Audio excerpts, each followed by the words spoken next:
अस्सलाम वालेकुम dear students. Chemistry fourth के लिए ये लेक्चर है बॉटनी 403। तो आज का जो हमारा टॉपिक जो हम शुरू कर रहे हैं वो है एंजाइम। सबसे पहले एंजाइम की आप डेफिनेशन बताएंगे बेटा। Enzymes are the biological catalyst that can take part in any biochemical reaction and boost up its reaction rate without being used itself। दोबारा मैं रिवाइज कर रहा हूँ। enzymes are the biological active proteins which can take part in all biochemical reactions and boost up the rate of reaction without being used itself। फिर इसके बाद जब हम इसकी बात करते हैं स्ट्रक्चर की, तो इसमें दो चीज़ें आपको मिलेंगी। पहली है ग्लोबुलर पार्ट और दूसरा है एक्टिव साइट। इसको हम ड्रा करके देखते हैं कि ग्लोबुलर पार्ट और एक्टिव साइट कैसे हो सकती है।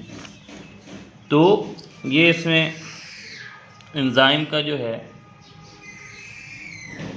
फॉर एग्जांपल मैं कहता हूँ ये एक एंजाइम है।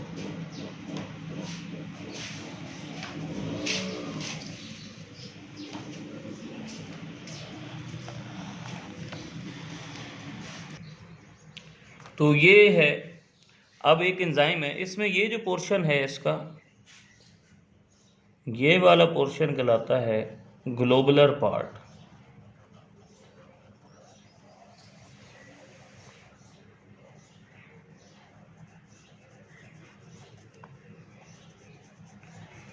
ये वो ग्लोबुलर पोर्शन है जो कि रिएक्शन में हिस्सा नहीं लेता।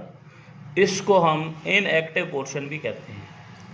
उसके बाद ये वाला पोर्शन जो रिएक्शन में हिस्सा लेगा, इसको हम कहते हैं active site.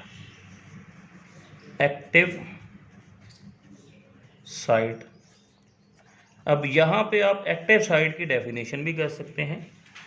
Active site is a catalytic active site which take parts in the chemical reaction. या इसकी और डेफिनेशन भी बना सकते हैं आप। Catalytic activity is restricted to small portion of an enzyme which is known as active site। मैं revise करूंगा। Catalytic activity is restricted to small portion of an enzyme which is also known as active site। अब active site को भी दो हिस्सों में divide किया जाता है। पहला है बाइंडिंग साइट और दूसरा है कैटालाइटिक साइट। अब मैं इस एक्टिव साइट को जरा बड़ा करके बनाता हूं। फॉर एग्जाम्पल ये थी एक्टिव साइट। तो सबस्ट्रेट को जोड़ने के लिए यहाँ पे ये सबस्ट्रेट जुड़ गया। ये वाला हिस्सा सिर्फ बाइंडिंग कर रहा है, इसको कहेंगे बाइंडिंग साइट, जिसने सिर्फ जोड़ने का काम किया। अब एक्टिव साइट की भी आगे साइट है, ये वाली साइट जो इसको बूस्ट अप कर रही है, इसको कहेंगे कैटालाइटिक साइट। तो इसका मतलब कि कैटालाइटिक साइट ये एक्टिव साइट का हिस्सा है, लेकिन असल रिएक्शन इसी की वजह से होता है। और दूसरा है बाइंडिंग साइट, जिसमें आप देख सकते हैं कि बाइंडिंग साइट का काम सिर्फ सबस्ट्रेट को यहाँ पे जोड़ना है। ये सबस्ट्रेट है, सबस्ट्रेट को यहाँ पर जोड़ना एंजाइम के साथ, ये काम है बाइंडिंग का। और इस रिएक्शन को स्टार्ट करवाना कैटालाइटिक साइट का काम है। बाइंडिंग और कैटालाइटिक दोनों मिलकर क्या कहलाती हैं? Active site. दोनों मिलकर क्या कहलाती हैं? Active site. अब उसके बाद है लॉक एंड की मॉडल, की एंड लॉक मॉडल भी आप इसको कह सकते हैं। ईमेल फिशर एक साइंटिस्ट है, उसने 1890 के अंदर ये मॉडल दिया था। इसके मुताबिक जो एक एंजाइम है, इसकी एक्टिव साइट रिजिड होती है। Rigid active site, active site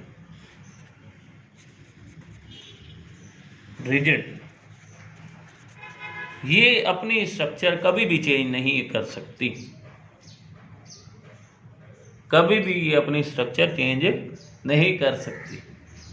तो अब इसमें देखते हैं सबस्ट्रेट कौन सा फिट होगा इसमें। क्या, अब हम दो चीजें देखते हैं, ऑप्शन ए एंड बी। हमारे पास दो सबस्ट्रेट है, एक है ये वाला और एक ये वाला है सबस्ट्रेट।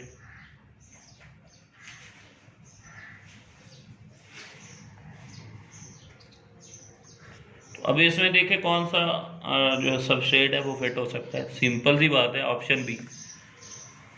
तो ऑप्शन बी यहाँ पे ये फिट हो गया। ये सबस्ट्रेट है और ये एक एंजाइम है। अब इसमें वो बताता है कि ये सबस्ट्रेट और एंजाइम इस तरह फिट होते हैं जैसे एक लॉक एक की के साथ मैच होता है, उसको दूसरी की नहीं लग सकती। तो यहाँ पे ये जो एंजाइम है, यहाँ पर ये जो है की का काम करेगा और ये लॉक। अब बच्चे इसमें बड़े कंफ्यूज रहते हैं कि लॉक कौन सा है, की कौन सा है। भाई जब हम की लगाते हैं तो लॉक ओपन होता है, लॉक के दो हिस्से होते हैं। तो यहाँ पर भी ऐसे ही है, सबस्ट्रेट जो है इसके दो हिस्से उठ जाएंगे जो कि हम प्रोडक्ट बनाना चाह रहे थे। इस तरह से एक हिस्सा ये हो जाएगा, एक ये हो जाएगा। तो लॉक एंड की मॉडल। अब ये मखसूस की है, हर एंजाइम एक मखसूस है जो मखसूस सबस्ट्रेट के साथ जुड़ेगा। लेकिन बाद में डैनियल कोशलैंड जो कि एक साइंटिस्ट है, 1959 के अंदर उसने मॉडल दिया था इंड्यूस फिट, और उसने कहा कि जो एंजाइम की एक्टिव साइट है ये रिजिड नहीं होती बल्कि ये होती है फ्लेक्सिबल। फ्लेक्सिबल होती है। It can induce itself according to the substrate. अब सबस्ट्रेट फॉर एग्जांपल, अब फिर दो ऑप्शन बना लें आप, एक सबस्ट्रेट ये है और दूसरा B option. According to lock and key model तो इसमें बी ऑप्शन फिट होना चाहिए, लेकिन वो कहता है कि ए भी फिट हो सकता है। कैसे? एंजाइम जो है वो अपने अंदर चेंजिंग्स करेगा और ऑप्शन ए वाले सबस्ट्रेट को फिट करने की कोशिश करेगा। कैसे चेंजिंग करेगा? सबसे पहले आप सबस्ट्रेट बना दें,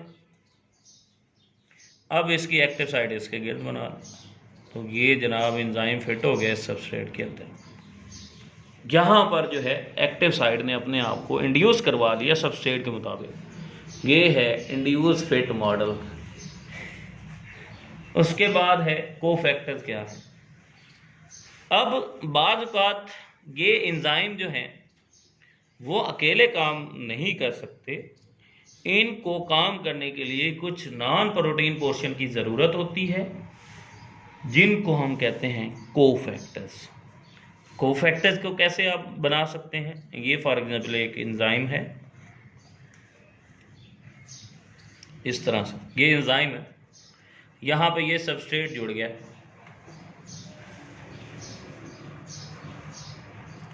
ये सबस्ट्रेट, लेकिन अभी भी रिएक्शन शुरू नहीं हो रहा। तो इसके लिए यहाँ पे नॉन प्रोटीन पोर्शन आकर अटैच होगा, तो फिर ये रिएक्शन स्टार्ट होगा। अब ये जो नॉन प्रोटीन पोर्शन है ये कहलाएगा कोफैक्टर। कोफैक्टर क्या है? एंजाइम के फंक्शनिंग के लिए बहुत इंपॉर्टेंट है। ये जो है ब्रिजेस बना देते हैं एंजाइम और सबस्ट्रेट के दरमियान। Directly take part in the chemical reaction during catalysis, then provides source of chemical energy. इसी तरह से इसके बाद कोएंजाइम एंड प्रोस्टेटिक ग्रुप। अगर तो ये कोफैक्टर लूजली बॉन्डेड है, लूजली बॉन्डेड हैं विद एंजाइम,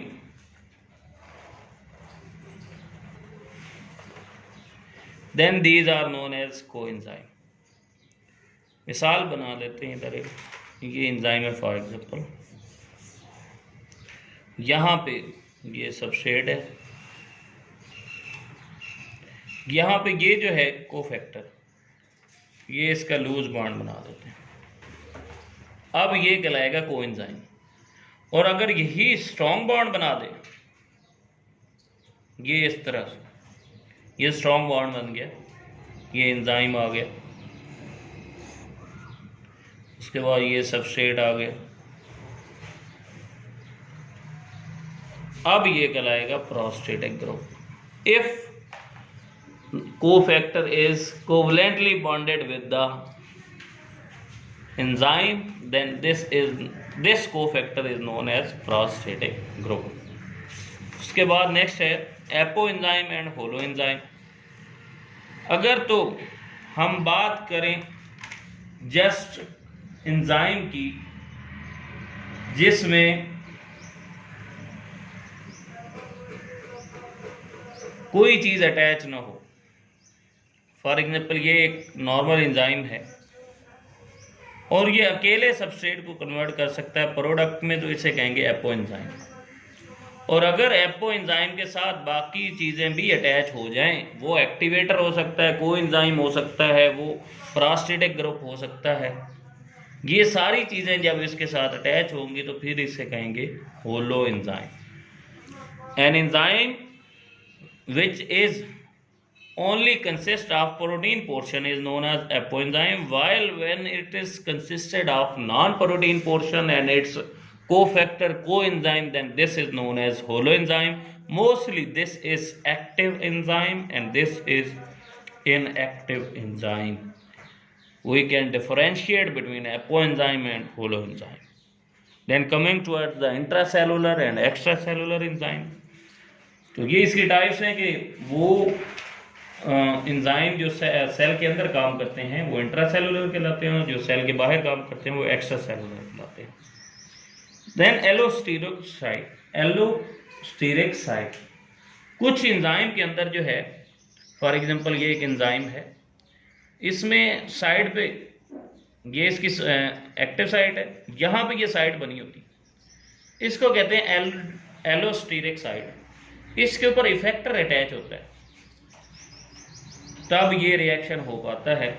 अगर ये अटैच ना हो, चाहे कोफैक्टर भी आ गया, सबस्ट्रेट भी आ गया, फिर भी रिएक्शन स्टार्ट नहीं होता, तो इसको हम कहते हैं एलोस्टेरिक साइट। ये कुछ एंजाइम में ये भी मौजूद होती है। तो ये था आज का लेक्चर, बाकी इंशाल्लाह हम कल पढ़ेंगे एंजाइम्स के हवाले से।